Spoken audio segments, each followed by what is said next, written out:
And I just love it. I'm the world's worst. But I hope we can, I do want you to know that I have arranged for the state police to provide us with 4 psychiatrists who are at the back of the hall there, and they'll be glad to give personal service to anyone who needs it on the way out. There's so much to say. Senator Benham is Arkansas's greatest living proof for why we've got to have the moral majority.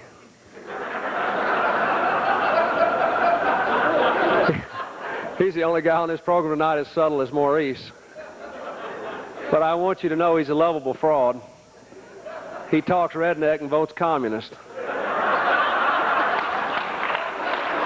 Matter of fact, he was just awarded the Dale Bumpers Memorial Award for voting one way and talking another. What the hell are we roasting tonight? Here. Did you hear him? The first thing he did was insult the governor. You know, I'm glad you finally showed up. I want you to know I did my best to wait till after you talk. I just mistimed it.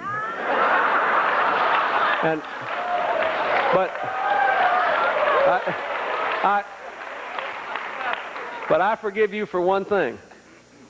I do forgive you for one thing. I forgive you for making that crack about politicians being crooks, because you're from Texas and you don't know any better.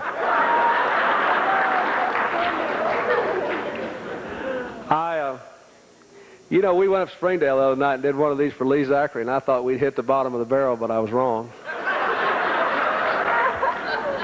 Dick Barkley was there. I'm surprised Dick Barkley showed up today, on the day after President Reagan unveiled his tax reform package. Dick Barkley has devoted his life, his heart, his soul, every living, breathing ounce of energy he has to cutting every conceivable tax that rich people pay. I mean, if you make more than $25,000 a year, Dick Barkley thinks the government ought to send you a check.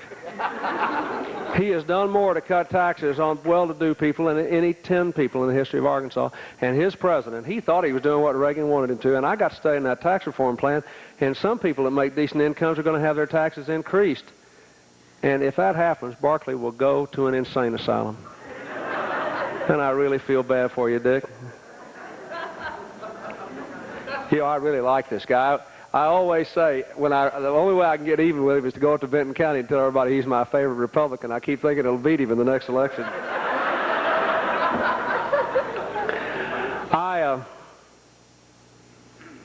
I want to say one other thing, one serious thing here. I have taken so much grief on this homeschool issue. Can you believe it? I mean, can you believe it? It's been going on for years. Do you hear anybody say anything about abolishing homeschooling in 1983 when we called the legislature into session? All these public officials that are jumping up and down on me, saying how terrible it is. How long have they been in office? We've had it every year, and now we've got regulations on it for the first time, and they're acting like I made it worse instead of better. And I want you to know that I'm being dead serious now, I had planned to fight till the last dog dies for homeschooling until today.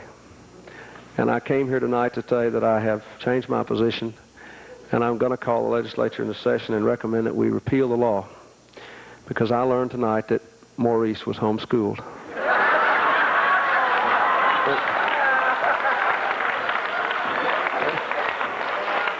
And I don't have a leg to stand on. You know, one thing a lobbyist always does to you, it just tickles me. They always come in and they say, now, if you help us, we'll help you. And Maurice is particularly good about this. I mean, he lifts those eyebrows, you know. And if you don't do what he wants, those big old tears come in his eyes, you know, and I hate to see a grown man cry. And then if he thinks you're about to do what he wants, he gets that, if you help us, we'll help you deal, you know. We'll get on a roll, we'll do things. We got lots of votes, you know. Well, the other day, I was in my office, and old Maurice was telling me, he said, you know, you have done more for tourism than any governor in the history of our state. We got the Labor Day opening, and you took all that grief on that, and staggering increase in advertising that you went along with, and now we got 5 members of the Parks and Tourism. You have really, and boy, we're going to deliver our people to you because of everything you've done. Then I pick up the paper and I see that Bill Barnes has had a reception for Frank White at Mountain Harbor, so he can tell everybody what a sorry governor I've been. And I just want you to know, Maurice, I don't hold it against you, but I have found a solution for the dioxin at the Vertac plant in Jacksonville. And it'll be on the road tomorrow up there. I want to say, I wish y'all had laughed about that. I don't hold it against Barnes. He can't help it. He's just a sick Republican. You know, I've done everything I could to educate him. It won't matter what I do. He'll still be for white, even if he repeals the homeschool law and repeals the Labor Day deal and all that. You can't hold it against it. That's one thing we got as a democracy. I just pointed that out because the next time Maurice says that he can deliver all of his people, I'm going to remind him that you're individuals with character and judgment of your own. I want to tell you one other thing, too. I really hope Lonnie Clark deserves a lot of credit for getting this advertising budget up. But he did it in all the wrong. When Lonnie Clark came to the legislature, I thought to myself, here's a guy who represents a tourist constituency. And he's going to have such a good influence on Maurice because he's nice and articulate, and he's well-educated, and he's soft-spoken. And Lonnie Clark is going to change Maurice Lewis's personality. Not on your life. You're looking at Dr. Jekyll and Mr. Hyde back there. Lonnie Clark put on his Maurice Lewis personality. And I forget, Lord knows, we increased the advertising budget $500,000, I think, this time, because Lonnie learned how to behave like Maurice. So I guess it worked all right. You ought to give him a hand. Let me just say one thing seriously. We all been here a long time. Everybody's tired and probably wants to go home, but I see that a lot of you have come from a very long way away. And to all of you who made the effort to come tonight, I want to say thank you. I've also come from a very long way away, and I came back a day earlier than I meant to come back from our trip in California because I heard about this and I wanted to be part of it because of the respect that I have for Maurice. And I do want to say two things. I have been obsessed, as I'm sure most of you know and some of you made jokes about tonight. I have been literally obsessed as we approach our 150th birthday as a state with two things. One, giving our people a genuinely nationally competitive system of education. And two, making sure we have a genuinely competitive economic environment. For us, that means making the most of our assets as well as trying to overcome our problems. And for us, that means tourism and everything else that we can generate because of our natural resources and the things that the good Lord gave us. Yesterday and the day before, I spent almost 5 hours total working with people out in California trying to generate more interest in making movies here, which is something that's quite compatible with what a lot of you do. But I can honestly tell you that I have never, ever had Maurice deal with me on any issue when I didn't believe that first he believed in what he was doing. If he has ever come in and lobbied for something on your behalf he didn't believe in, you can sure fool me.